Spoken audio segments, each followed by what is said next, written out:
guys, good morning. So welcome back to my YouTube channel. This is Autoboy Zone.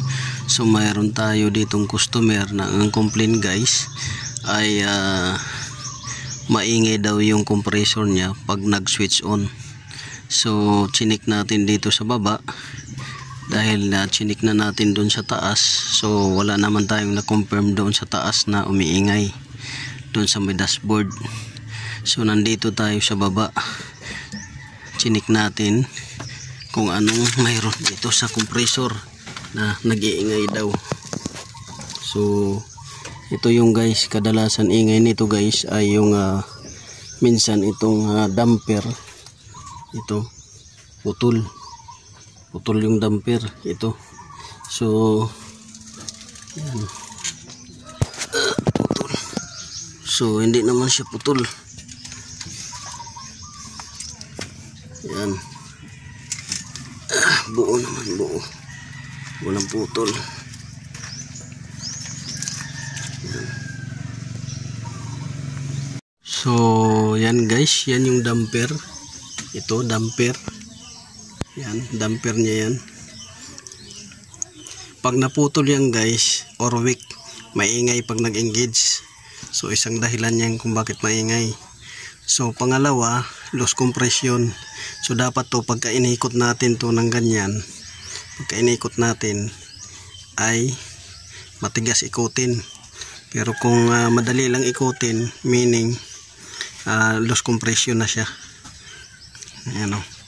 So sa ito guys, oh, yan, loss compression na.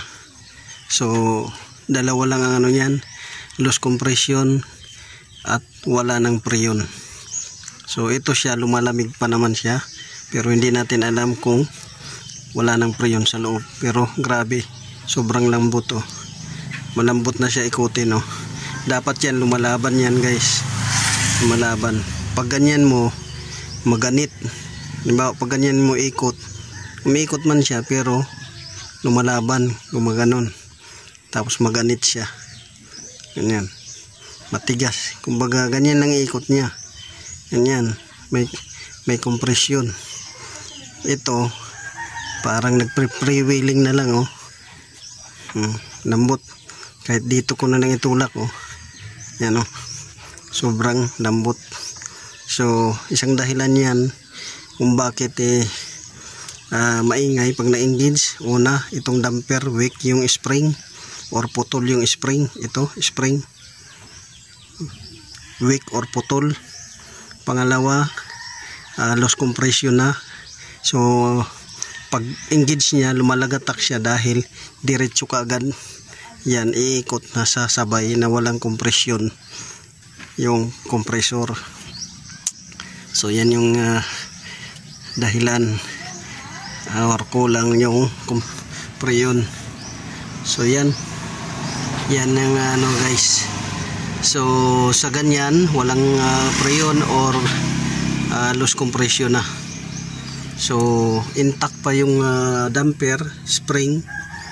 Yan, walang basag. Pero may tendency din yan sa sobrang tagal, original pa niya, weak na siya. So yan yung dahilan kung bakit maingay yung compressor nyo pagka nag-engage. Unang dahilan yung weak ang spring. Ito, damper spring. Pangalawa, kung kulang na sa preyon. Pangatlo, kung wala na talagang compression. So yun lang guys, sana nakakuha kayo ng kunting kaalaman dito sa aircon natin na diagnosing. At pakisupport ng ating YouTube channel, Autoboy Zone. At maraming salamat at God bless you all.